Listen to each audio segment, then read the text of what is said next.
Durante a pandemia de coronavírus, bares e restaurantes continuam fechados em todo o estado de São Paulo.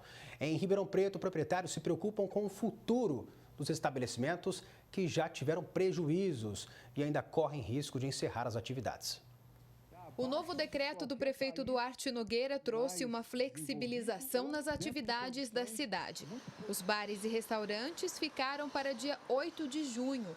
Por último, na lista dos permitidos a retomar a rotina de funcionamento, mesmo cumprindo as orientações da Organização Mundial de Saúde.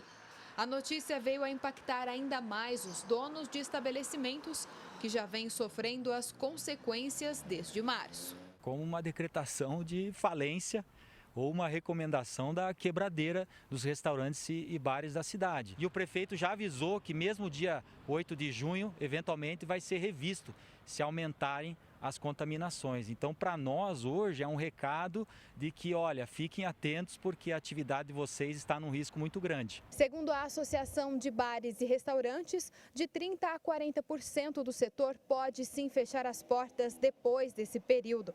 Isso preocupa muito um grupo de empresários aqui de Ribeirão Preto que se organizou. 200 pessoas nesse grupo e disso também já veio até uma associação que a gente já está constituindo. Fazer as contas e chegar a uma queda de 90% do faturamento foi mais do que uma crise financeira para esse empresário. A gente não vende só comida e bebida, a gente vende experiência. Então a gente tem que entender que o setor nosso ele é muito produtivo. Ele não é só que emprega, mas nós produzimos alegria. Se você vai a um bar é para se divertir, você vai a um restaurante é para se divertir, porque comida às vezes boa você tem na sua casa. É desde o meio do mês de março que os restaurantes atendem apenas aos pedidos de encomenda por entrega, o famoso delivery. Mas nós somos restaurantes com salão e somos acostumados a receber as pessoas para consumirem no local. Então o delivery para nós representa muito pouco, é 10% do nosso faturamento. Então podemos dizer que hoje a gente está sobrevivendo por aparelhos aí com o delivery e essa receita não é suficiente de longe para cobrir nossos custos. Com o local parcialmente fechado, muitas mudanças já tiveram que acontecer. A perda de produtos, principalmente os perecíveis, sim, porque você não tem demanda, a parte de bebida alcoólica, alguma coisa, alimentos também. Você tem que pagar aluguel, CPFL, tentamos várias coisas. Você chega a CPFL, ela segue a ANAEL, a prefeitura, o IPTU. Como é que faz com isso aí? As baixas de funcionários também são uma realidade. Não é difícil encontrar bares e restaurantes fechados na cidade. Os representantes da categoria falam do impacto econômico macro que a crise no setor pode gerar. Nosso setor hoje gera mais de 20 mil funcionários. Nosso setor é o que mais emprega por faturamento. Então, a gente está assustado. Você imagina, eu tenho funcionário de 20 anos que eu não vou poder mantê-lo? Thaís Mantoani para o Jornal da Clube.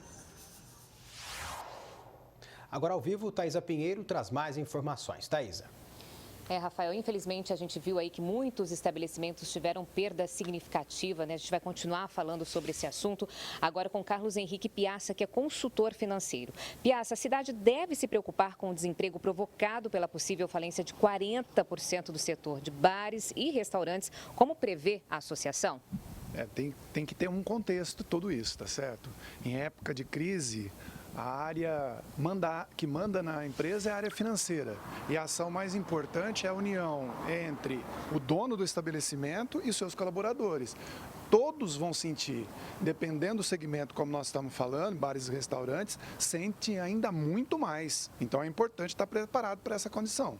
E na sua opinião, qual seria uma saída para o fim dessas demissões? Existem duas situações, aqueles empresários que têm reserva e aqueles empresários que não têm reserva.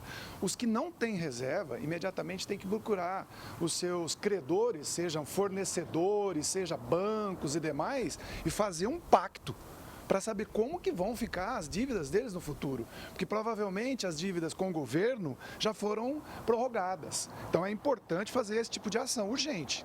E é inevitável um efeito dominó de queda na economia que vai desde os funcionários, né, até mesmo o dono do restaurante, que perde o poder de investimento? Com certeza. A gente percebe que atualmente já existe essa condição.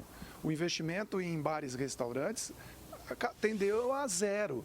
Então, a condição hoje é muito mais de sobrevivência do que de investimento.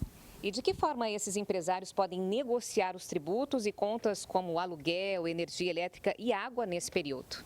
Primeiro, fazer um bom e velho fluxo de caixa. Isso é vital, esse instrumento.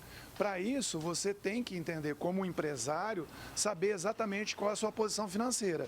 E união da classe, né, do bares e restaurante, junto ao governo, seja municipal ou estadual. Isso é importante também. Ok, Piazza, obrigada mais uma vez pela sua participação aqui no Jornal da Clube. Daqui a pouco a gente vai mostrar também, para falar que a Prefeitura de Barretos flexibilizou o comércio com regras de higiene e de uso de máscaras. Rafael. Tá certo, até já, Thaisa.